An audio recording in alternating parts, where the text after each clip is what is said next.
Live from downtown Detroit, Local 4 News at 11 starts now. A little girl still missing. Winter Cole Smith was last seen almost 48 hours ago in Lansing. In the hours since, a massive search has been launched to locate her. Thanks for being with us tonight. I'm Kimberly Gill. Good evening. I'm Karen Drew in for Devin Skillian tonight. Police have now revealed the route they believe a suspected kidnapper took in between when an Amber Alert was issued late Sunday. Jacqueline Francis working this story for us this evening with more details on that and the reward being offered for information that leads authorities to Winter. Jacqueline, what's the latest? Karen and Kimberly, that news conference was held around 4 this afternoon, at which time police said the search is active and the investigation is ongoing, calling on the public to help bring this little girl home. This is 2-year-old Winter Smith, the Lansing toddler whose face has been posted and shared everywhere. Police say she was abducted in Lansing Sunday night. We speak for everyone, specifically the mother and the family, when we say we just want Winter home safe. According to police, Winter was taken by her mother's ex-boyfriend, 26-year-old Rashad Trice.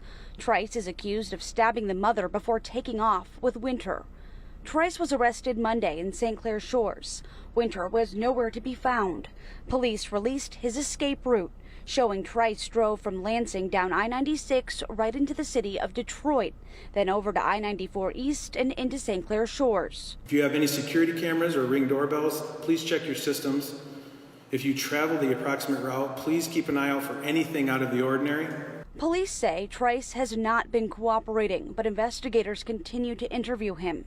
In a news conference Tuesday, the FBI announced a $25,000 reward for any information that leads to Winter's location.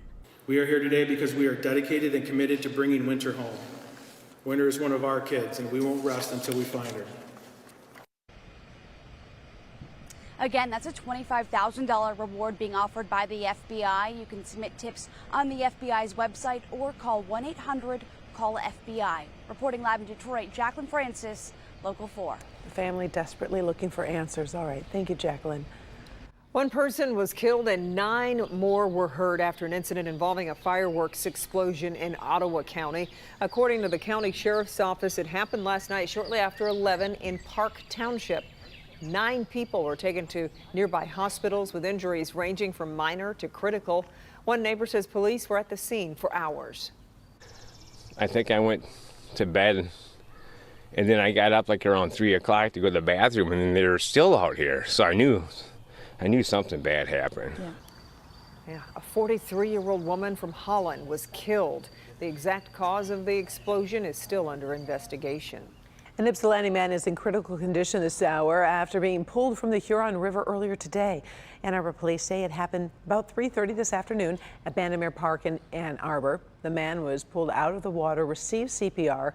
There's no word on how long he was in that water. He was taken to the University of Michigan Hospital, where he is recovering tonight. 2 people are hurt after a crash over in St. Clair County. It happened today in Kimball Township at the intersection of Wadhams and Dove Roads. Police say a dirt bike was traveling west on Dove, failed to yield at the stop sign, and collided with a Sprinter van. The van tried to stop but ended up rolling over into a nearby ditch. The driver of that dirt bike was a 26-year-old man from Richmond. He's in the hospital tonight, listed in critical condition. All right, well, it was a great night for some fireworks. This is the show in Huntington Woods. A lot of fun there today, starting with a big parade and ending in this amazing fireworks show. It really was a nice night to be outside enjoying the fireworks, definitely. We are joined by Brian now with exactly what we can expect overnight and also into tomorrow. Hey, Brian. Hey there, Karen and Kimberly. Good evening, everyone. Not a bad day for the 4th of July, as you were just seeing there. Lots of fireworks going on. We had that air quality alert in effect for today. It has been extended all the way through Wednesday now for the majority of southeastern Michigan, as we are expecting the air quality index to go back into the unhealthy for sensitive groups range, or orange range, heading into tomorrow. Exact track 40, just a few showers right around Richmond earlier, drying out. Outside of that, we've kept a little bit of high cloud cover in, making it a very nice evening. Tower cam over downtown Detroit. We were watching some fireworks over Comerica Park not too long ago, but still very warm heading into 11 o'clock. Most everyone in the 70s. 77 right now here in Detroit, 71 over in Ann Arbor, 72 up in Port Huron, and 74 tonight working moving into Adrian. We've just had a few of those showers with the daytime heating. Other than that, most everyone dry, and we will do the same thing again heading into our Wednesday. Sunshine for the majority of the day with an isolated shower as we head into the 90s by tomorrow afternoon. Better chances for rain moving Thursday. I'll time out when that umbrella is going to come in handy. Your complete 4-1 forecast coming up in just a few minutes. All right, thanks, Brian. By the way, just a quick reminder for you, all fireworks must be lit by 11:45 tonight. And if you are caught lighting them off past that, you could be fined up to $1,000. On this holiday weekend, parts of the country have been victim to what the president is calling a wave of tragic and senseless shootings. Among them, Philadelphia last night, where a shooter wearing body armor walked down the street with a semi-automatic rifle, shooting indiscriminately. NBC's George Solis reports in Philadelphia. Questions mounting in Philadelphia tonight about a gunman who opened fire in a neighborhood, killing 5, including 1 teenager.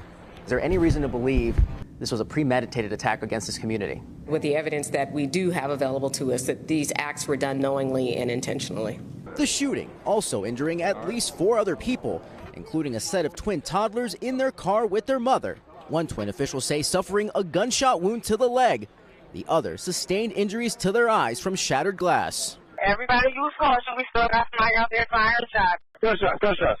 Authorities say the 40-year-old suspect, wearing a ski mask and body armor, armed with an AR-15 style rifle, a handgun, and police scanner, shot aimlessly at drivers and cars and people as they walked by, firing more than 50 rounds.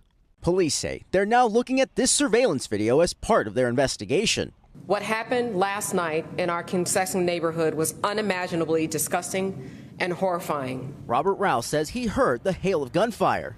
So my first instinct was to run in the house and make sure my family was okay. Is your family okay?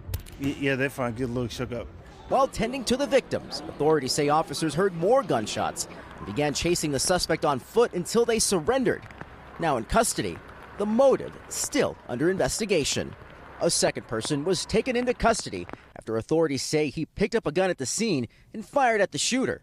That person was later released.